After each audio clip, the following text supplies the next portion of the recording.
Complete the next question. Select the correct option and write it in the comments. Subscribe to keep learning more maths with us. Have you considered how to solve this kind of problems? Did you know? More than 93% fails or make mistakes.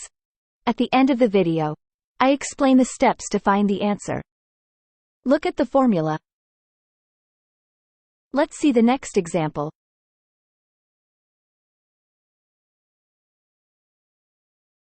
We will study the solution step by step. First step. Second step.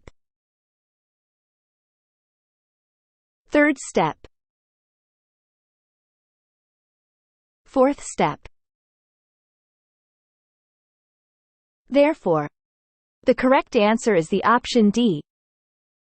Take a screenshot to save the solution.